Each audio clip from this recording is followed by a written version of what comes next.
Good evening Priya. Good evening.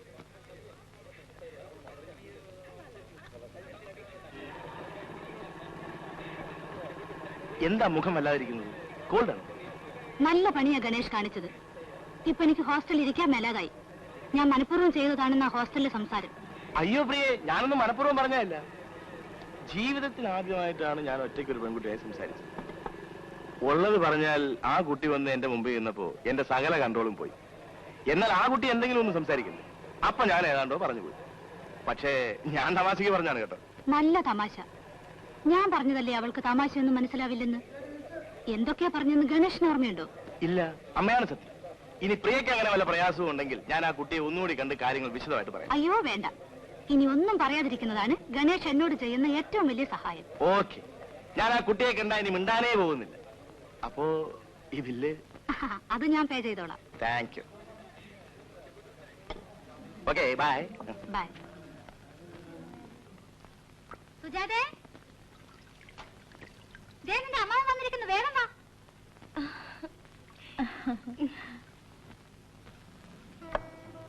ഇത് ചമ്മന്തിപ്പൊടി, ഇത് കടുമാങ്ങാക്കർ, ഇത് നിന്റെ തലമുടി ഒഴിച്ചിൽ തേക്കാനുള്ള എണ്ണ, ഇത് മിനിക്ക് അമ്മാവന്റെ സ്പെഷ്യൽ ലേഹ്യം തടി ചുരുങ്ങാൻ. അതിരിക്കട്ടെ, ഞാൻ പറഞ്ഞത് പതിവായിട്ട് ചെയ്യാറുണ്ടോ? ഉണ്ടമ്മാവാ, എന്നും രാവിലെ 6 മണിക്ക്. വെറുതെ അമ്മാവാ, 2 ദിവസം ചെയ്തു, അത് കഴിഞ്ഞപ്പോ നിർത്തി. മേല് മുഴുവനും വേദനയത്രേ. അയ്യോ, അത് പറ്റില്ല. ചെയ്യാൻ തുടങ്ങിക്കഴിഞ്ഞാൽ നിരന്തരമായി ചെയ്തുകൊണ്ടിരിക്കണം. നിർത്തിയാൽ ഗുണത്തെക്കാളേറെ ദോഷമാണ്. അതിരിക്കട്ടെ, ഡോക്ടറമ്മ എന്താ വീട്ടിലേക്ക് എഴുത്തയക്കാത്തത്? അവിടെ അമ്മ മാത്രമേ ഉള്ളൂ എന്ന് അറിഞ്ഞൂടെ? അയ്യോ, ഭയങ്കര മടിയാണ് അമ്മാവാ. ഇവക്ക് വേണ്ടി എല്ലാം ഞാനാ ചെയ്യുന്നത്. ഇനി ഇങ്ങനെ പോയാൽ ഇവളെ പല്ല് തേപ്പിച്ച് ഞാൻ തന്നെ കുളിപ്പിക്കേണ്ടി വരുമെന്നാ തോന്നുന്നത്. ചുറ്റുമെത്തി. ഇനി എല്ലാ ആഴ്ചയിലും സുജയുടെ അമ്മയ്ക്ക് ഞാൻ കത്തയക്കാം. അമ്മാവൻ എന്തിനാ ഇങ്ങോട്ട് പോരുമ്പോ ഇതൊക്കെ ചുമന്നുകൊണ്ട് പോരുന്നത്? യാത്രയ്ക്കൊരു ബുദ്ധിമുട്ടാവില്ലേ? ഇത് നിന്റെ അമ്മ എടുത്തു വെച്ചതിന്റെ 10-1 ഭാഗമില്ല. അമ്മാവൻ നിനക്ക് വേണ്ടിയിട്ടല്ല, പിന്നെ ആർക്ക് വേണ്ടി ഇതൊക്കെ കെട്ടിച്ചു പോകുന്നോണ്ട് തന്നെ അല്ലേ മിനി? ആട്ടെ, ഇപ്പൊ ഡോക്ടർ അമ്മയ്ക്ക് കോലിന്റെ ശല്യമൊന്നും ഇല്ലല്ലോ. ഞാൻ ഇങ്ങോട്ട് വരുമ്പോ കുറെ പിള്ളേർ കൂയിക്കൊണ്ട് പോകണം. അപ്പൊ ഞാൻ കഴിഞ്ഞ് നീ ഇപ്പൊ വീട്ടിലെത്തി കാണും. അമ്മാവനിരിക്കും, ഞങ്ങൾ ഡ്രസ് മാറിയിട്ട് വരാം. പുറത്തേക്ക് പോവാം. ശരി.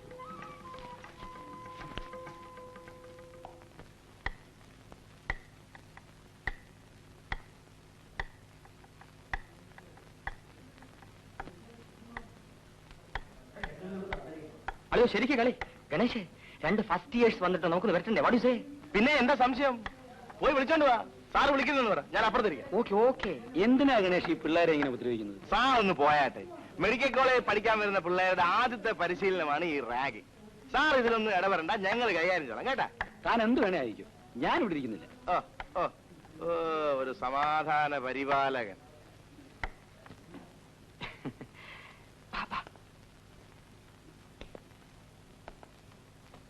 ഇവരാണ് ഞാൻ പറഞ്ഞ കക്ഷികൾ. ഇവരെ ഒരു പരുവത്തിലാക്കി എടുക്കണം. സാർ ആരാണെന്ന് മനസ്സിലായോ? ഇല്ല. സാറാണ് ഈ കോളേജിലെ ക്രിക്കറ്റ് ടീമിന്റെ ക്യാപ്റ്റൻ. സാറിനെ തൊഴ.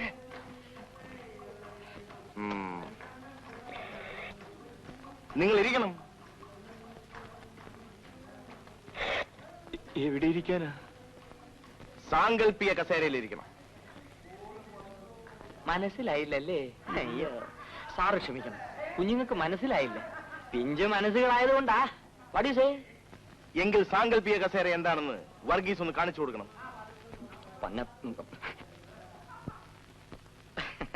കുഞ്ഞുങ്ങളെ, ഈ സാങ്കല്പിക കസേര എന്നാൽ കസേര ഇല്ലാതെ തന്നെ കസേര ഉണ്ട് എന്ന ധാരണയിൽ ഇരിക്കുക. മനസ്സിലായ കുഞ്ഞുങ്ങളെ? 12-ാം നൂറ്റാണ്ടിൽ ഇത്തരം കസേരകൾ ധാരാളം ഉപയോഗിച്ചിരുന്നു. ഇങ്ങനെ മനസ്സിലായോ? കുഞ്ഞുങ്ങൾ ഇരിക്കൂ. Slowly relax relax. What you say? നോക്കിയാട്ടെ. ഇവിടെ മൂട്ടയുടെ ശല്യം വളരെ കൂടുതലാണ്. കടിക്കുന്നതായി തോന്നുന്നുണ്ടോ? ഇല്ല. ആ കസേരയിൽ കാണുകയില്ല. എന്നാൽ മറ്റേ കസേരയിൽ മൂട്ട ധാരാളമുണ്ട്. കടിക്കുന്നതായി തോന്നുന്നില്ലടോ? കുറേശ്ശെ. തന്റെ പേരെന്താ? ജനാർദ്ദനൻ. തന്റെയോ? അലക്സാണ്ടർ വൈദ്യർ. കൂവാൻ അറിയാവോന്ന് നോക്കട്ടെ. രണ്ടുപേരും ചേർന്ന് ബുദ്ധിപരമായി ഒന്ന് കൂവിക്ക്.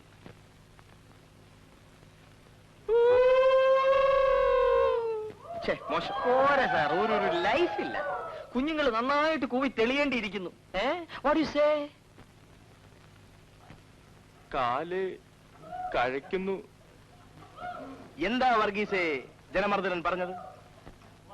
കുഞ്ഞുങ്ങൾക്ക് കാല് കഴിക്കുന്നു. അതിനുള്ള പ്രതിവിധി എന്താണെന്ന് ആലോചിച്ച് പറയും. സാങ്കല്പിക കട്ടിലാണ്. ഇപ്പൊ കഴിക്കുന്നില്ല. നാളത്തെ പ്രാധാന്യം പറഞ്ഞു കൊടുക്കൂ വർഗീസേ. ഓ കുഞ്ഞുങ്ങളെ, നാളെ ഇന്റർ കോളേജ് ഫൈനൽസ് ആണ്. നമ്മുടെ കോളേജും കോട്ടയം മെഡിക്കൽ കോളേജുമായി ഏറ്റുമുട്ടുകയാണ്.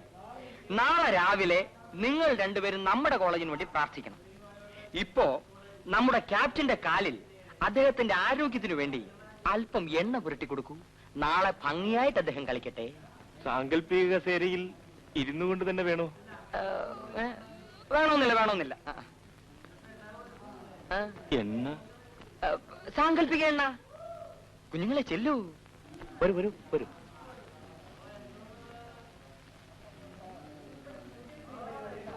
വർഗീസേ, പണ്ട് മഹാരാജാക്കന്മാർ ഇങ്ങനെ കഴിഞ്ഞതായി ചരിത്രത്തിൽ വായിച്ചിട്ടുണ്ട്.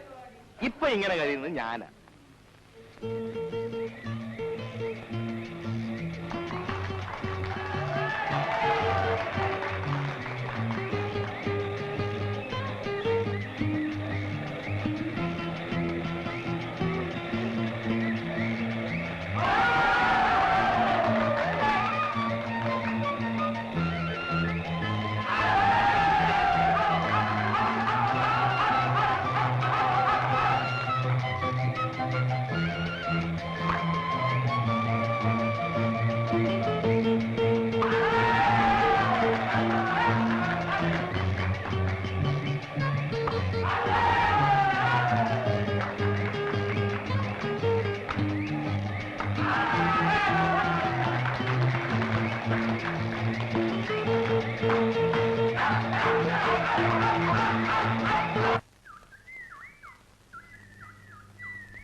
സുജയ്, നിന്നെ ഞാൻ എവിടൊക്കെ അന്വേഷിച്ചു. നീ ഫംഗ്ഷൻ വരുന്നില്ലേ? മിനി പോയിക്കോ, ഞാൻ വരുന്നില്ല. അല്ലെങ്കിലും എനിക്കറിയാം മിനി അയാളുടെ സൈഡാണെന്ന്. എന്നാര് പറഞ്ഞു? ഞാൻ കണ്ടല്ലോ മിനി കൈയടിച്ച് തകർക്കുന്നത്. പെണ്ണുങ്ങളായാൽ കുറച്ചൊക്കെ അഭിമാനം വേണം. അന്ന് ഞാൻ കൈയടിച്ച അയാൾക്ക് വേണ്ടിയിട്ടൊന്നും അല്ല, നമ്മുടെ കോളേജിന് വേണ്ടിയിട്ടാണ്. പിന്നെ ഞാനിപ്പോ നിന്നെ ഫംഗ്ഷന് വിളിക്കുന്നത് എന്തിനാണെന്ന് അറിയാമോ? അന്ന് നീ പാടിയപ്പോ അയാൾ കൂവി നിന്നെ അവമാനിച്ചില്ലേ, അതിന് പകരം വിട്ടാൻ. എന്ന് വെച്ചാൽ ഞാനൊരു പരിപാടി ഇട്ടിട്ടുണ്ട്. ഞാനും നീയും പിന്നെ ഒരു 25 പേരോട് ഞാൻ പറഞ്ഞു വെച്ചിട്ടുണ്ട്. എല്ലാവരും കൂടി ഫംഗ്ഷന് പോകുന്നു. എന്നിട്ട് അങ്ങനെ മൂന്നാമതും ട്രോഫി നേടി നമ്മുടെ കോളേജ് ഹാട്രിക് സ്ഥാപിച്ചിരിക്കുക.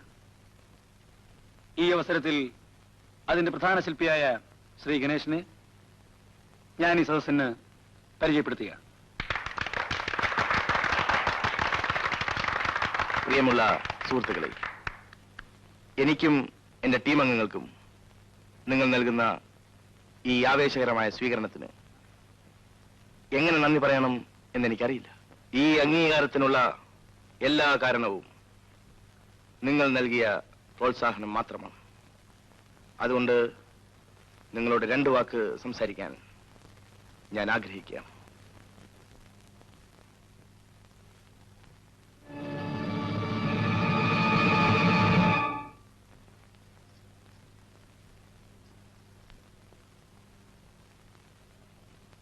എന്താ പ്രിയേ, മുഖത്തിനൊരു ഗൗരവം? ഏതായാലും നിങ്ങൾ ഇന്ന് കാണിച്ചത് തീരെ മര്യാദയായില്ല. ഒരു മര്യാദ കുറവുമില്ല. അന്ന് സുജ പാടിയപ്പോ ഗണേശൻ കൂവാമോ? അന്ന് പ്രിയ ഇതുപോലൊന്നും സംസാരിച്ചില്ലല്ലോ. എന്ന് കരുതി നിങ്ങൾ ഇങ്ങനെ തുടങ്ങിയാൽ ഗണേശന്റെ വാശി കൂടുകയല്ലേ ഉള്ളൂ. കൂടിക്കോട്ടെ. എവിടം വരെ കൂടുമെന്ന് ഒന്ന് അറിയണമല്ലോ. ഓക്കെ, ഞാനൊന്നും പറയുന്നില്ല. ഞാനിതിൽ തലയിടാതിരിക്കുക ഭേദം.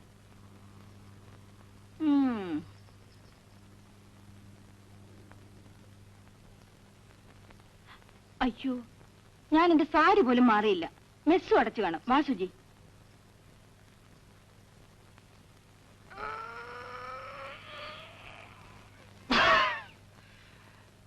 അയ്യോ, താൻ അവർക്ക് ചെറുതായിട്ടൊരു താക്കീത് കൊടുക്കേണ്ട അത്യാവശ്യമാണ്. ഇല്ലെങ്കിൽ പെമ്പിള്ളേരെല്ലാം കൂടി നാളെ നമ്മുടെ തോളത്ത് കയറും. അവരിനി മനഃപൂർവ്വം എഴുന്നേറ്റ് പോയതാണോ എന്ന് എങ്ങനെ അറിയാം? സംശയമുണ്ടോ? അല്ലെങ്കിൽ അത്രയും പേർക്കും കൂടി ഒരേ സമയത്ത് ഒരേ മുഹൂർത്തത്തിൽ ബാത്റൂമിൽ പോകാൻ തോന്നുവോ? അങ്ങനെയാണെങ്കിൽ ഒരു കൊട്ട് കൊടുത്തേക്കാം.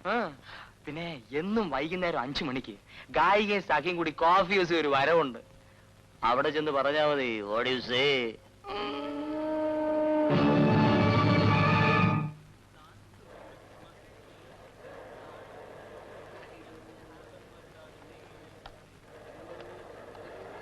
എന്തൊക്കെയുണ്ട് പാക്കര വിശേഷങ്ങൾ? ഒന്നുമില്ല സാർ, സാറിന്റെ ആൾക്കാരൊക്കെ അവിടെ ഉണ്ട്. ശരി, നടക്കട്ടെ.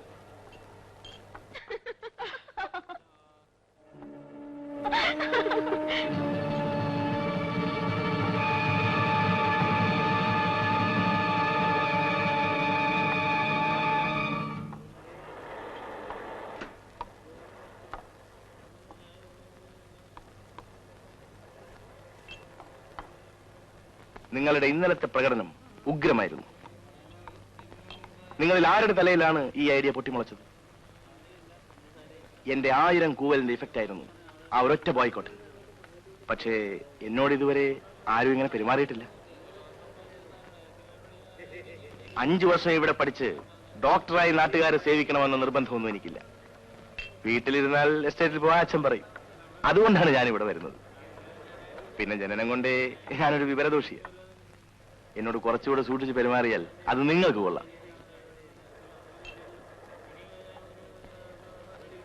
നിങ്ങളെന്താ വല്ലാതെ വരണ്ടിരിക്കുന്നത്? ഞാൻ ഭീഷണിപ്പെടുത്തുകയൊന്നുമല്ല. നിങ്ങൾ പെണ്ണുങ്ങൾക്ക് വിവരം കുറച്ച് കുറയുമെന്ന് എനിക്കറിയാം. അതുകൊണ്ട് എല്ലാ കാര്യത്തിലും ഞാൻ ചെയ്യാറുള്ളത് പോലെ നിങ്ങൾക്ക് ഒരു താക്കീത് തരികയാണ്. മേലാൽ ഇത്തരം പണികൾ ആവർത്തിക്കരുത്.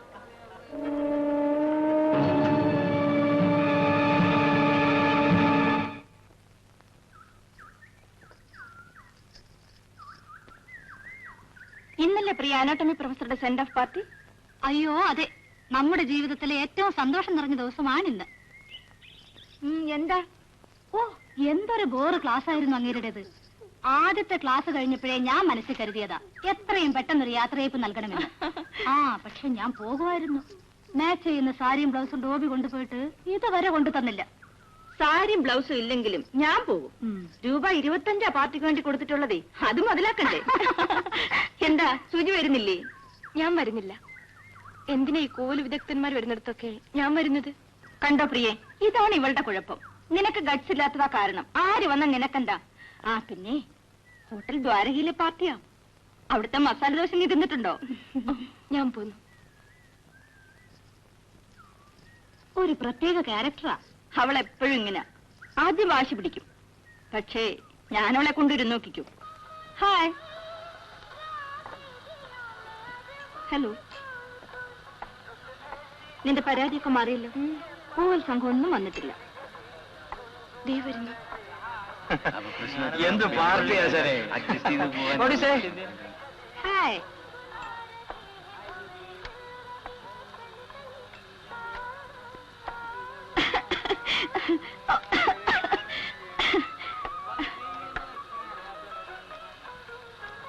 Dear students, I am very proud of you all. I have nothing to speak in particular. I thank you all for your kind cooperation and wish you best of luck. Thank you very much. ഗായിക വന്നിട്ടുണ്ടേ, ഒന്ന് പാടാൻ പറ.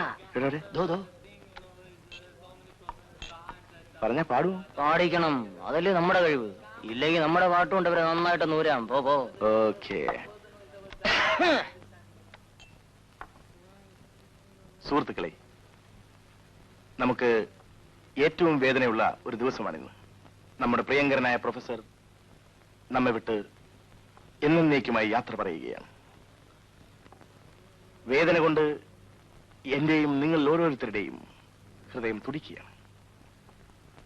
ഈ അവസരത്തിൽ നമ്മുടെ മനസ്സിന് സുഖം പകരാനായി ഒരു ഗാനം ആലപിക്കാൻ നമ്മുടെ കോളേജിലെ മധുര ശബ്ദമായ മിസ് സുജാതയെ ഞാൻ ക്ഷണിക്കുകയാണ്.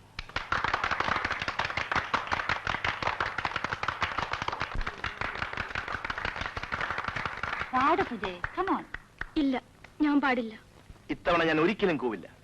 എന്ത് സംഭവിച്ചാലും ഒരു പാട്ട് പാടും. പാടണ്ട സുജി. അയ്യോ, മിനി പാടണ്ട. സുജാതയും പാടുന്നില്ല. അങ്ങനെ ഞങ്ങളെ കൊച്ചാക്കിയാലോ? പാടുമോ ഇല്ലയോ എന്ന് സുജാതയാണ് പറയേണ്ടത്. സുജാതയുടെ ഇരിപ്പ് കണ്ടാൽ ചിലപ്പോ പാടുമെന്നാ തോന്നുന്നത്. സുജാതയ്ക്ക് വേണ്ടി ഇപ്പൊ ഞാനാണ് പറയുന്നത്. അവള് പാടുന്നില്ല. സുജാതയുടെ സെക്രട്ടറി പറഞ്ഞ സ്ഥിതിക്ക് ഇനി പാടുമെന്ന് തോന്നുന്നില്ല. അതുകൊണ്ട് നിങ്ങൾക്ക് വേണ്ടി, നിങ്ങളുടെ ആനന്ദത്തിന് വേണ്ടി ഞാൻ പാടാൻ തീരുമാനിച്ചിരിക്കുന്നു. എന്റെ പാട്ട് ഒഴിവാക്കി തരുന്നതാണ് നല്ലത്. I can give you 3 chances. 1, 2, 3. പിരിയുന്ന കൈവഴികൾ ഒരുമിച്ചു ചേരുന്ന വഴിയമ്പലത്തിൻ്റെ ഉള്ളിൽ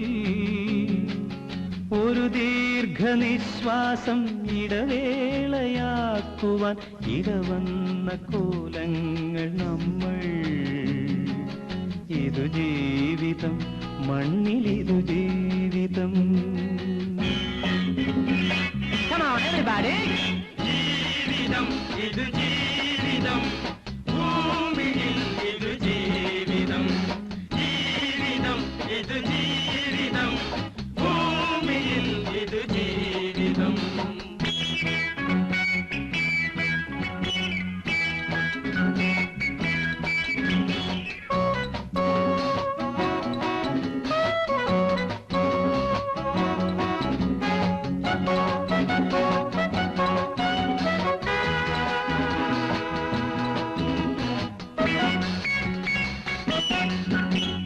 ഭൂതലത്തിൽ, ഈ ജീവിതത്തിൽ, ഈ ചലിക്കുന്ന നിമിഷങ്ങളിൽ,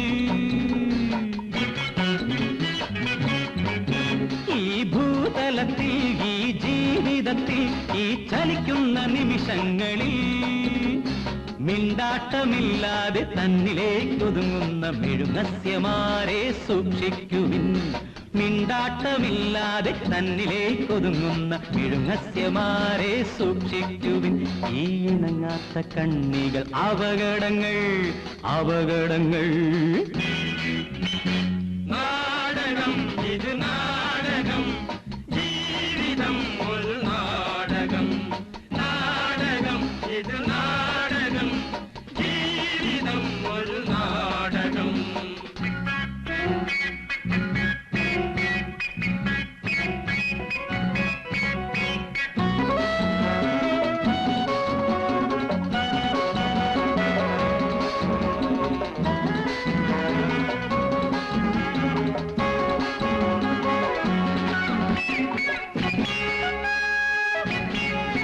ഈ ജീവിതത്തിൽ, ഈ നാടകത്തിൽ, ഈ മറയുന്ന രംഗങ്ങളിൽ, ഈ ജീവിതത്തിൽ, ഈ നാടകത്തിൽ, ഈ മറയുന്ന രംഗങ്ങളിൽ അളവൊന്നുമില്ലാത്ത തടിയുമായി മേയുന്ന താടകമാരെ സൂക്ഷിക്കുവിൻ. അളവൊന്നുമില്ലാത്ത തടിയുമായി മേയുന്ന താടകമാരെ സൂക്ഷിക്കുവിൻ. ഈ ഭാരങ്ങൾ ഭൂമിക്കു വേദനകൾ, വേദനകൾ.